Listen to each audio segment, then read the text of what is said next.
في خطأ غير مقصود هنا، ان انا ضفت البيضة مع الخميرة. الخطوة دي غلط. احنا هنضيف البيض بعد ما نضيف كل السوائل، وبعد كمان ما الخميرة تختمر هنضيف البيض مع كل السوائل ونبتدي نعجن.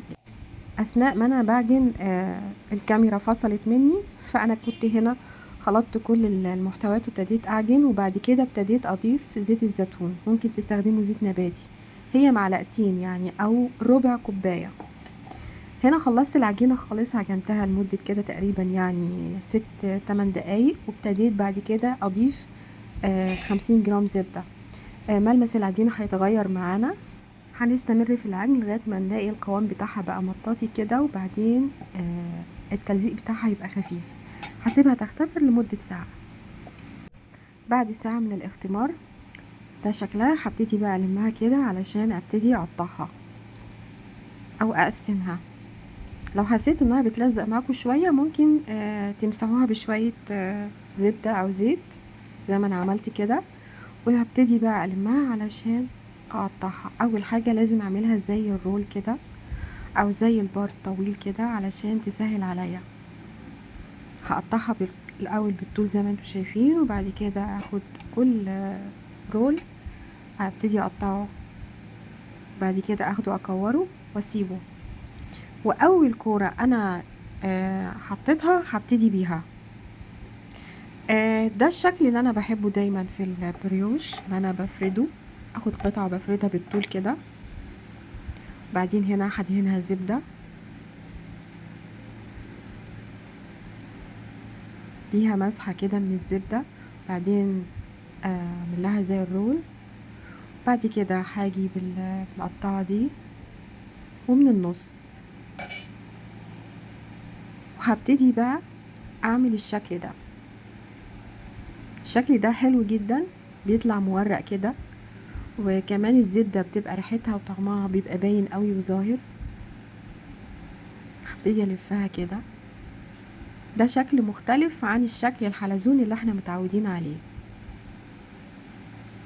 في كمان واحدة تانية. الرقات بتاعت القطعة وهي بتتلف بتبقى باينة وواضحة قوي اثناء الخبز، بتبقى جميلة جدا. دي واحدة تانية بعد ما فردتها ودهنتها بالزبدة رشيت عليها جبنة بارميجان مبشورة، وهبتدي كمان الفها، بس هبتدي اخليها عريضة شوية، يعني هبططها كده علشان لما اجي الفها اعرف.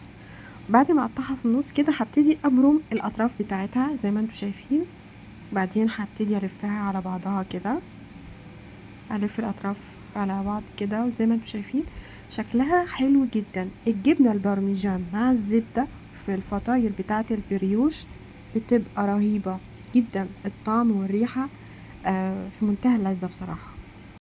وده شكل انا بحبه جدا. بعد ما لفتها هبتدي ابططها كويس قوي، اخليها عريضه شويه، بعد كده برضو هروح جايبه الاطراف وحطها فوق بعض زي ما انتم شايفين كده، وفي الاخر كده هبتدي اضم الاطراف فوق بعض كده وامسكهم شويه يعني علشان ما يتفكوش اثناء الخبز، وهاجي في النص واعمل الخطوه دي.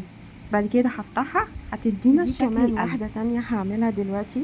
بعد ما ادهنها بالزبده، افردها وادهنها بالزبده، هرشها بالسكر. بعد كده هعمل نفس الخطوه، اجيب الطرفين فوق بعض والطرف الاخير اضمه على بعضه قوي علشان ما يتفكش مني تخمير، وكمان لما تدخل الفرن، وبيدينا الشكل القلب ده. هنا بقى الخطوه اللي انا بعتبرها اهم حاجه. انا هنا عندي بشر جبنه بارميجان، وكمان هضيفه على اللبن، ومعلقه من البيض المخفوق، وفانيلا، وكمان قطعه من الزبده مذابه. هقلبهم كلهم في بعض، وبعد كده هبتدي ادهن وش البريوش بتاعي. هو على فكرة العجينة دي بتختمر بسرعة وبتبقى هشة ومنتفخة كده وفلافي قوي، هتحسوا بيها يعني حتى بعد ما بيدخل الفرن ويستوي بيطلع القطعة بتبقى خفيفة. هنا بعد الاختمار، يعني بعد ساعة كده من الاختمار كمان، دخلته فرن على درجة 180، قعد حوالي كده 25 دقيقة، وبعد كده خرجته. ده كان شكله. في هنا انا قطع بعد ما دهنتها بالبيض واللبن، رشيت عليها سكر. ده شكله، ده شكل قلبه من جوه بعد ما قطعته بالسكينه. ده السوا بتاعه، عجينه هشه جدا، ريحتها كمان رهيبة، يعني ريحة الجبنة البارميجان مع اللبن والبيض والزبدة رائعة جدا. عادة بيستخدموا في البريوش، عجينة البريوش بتبقى 3 بيضات، بس انا ما بحبش البيض الكتير في المخبوزات، فانا بستخدم بيضة بس، بكتر من الزبدة واللبن علشان بتبقى دي مواد رافعة، وكمان بتطري العجينة وبتدي لها طعم لذيذ جدا. انا بحب القطع الكبيرة علشان بحس انها ممكن تبقى فطار، ممكن تبقى وجبات. ده شكله بس كده.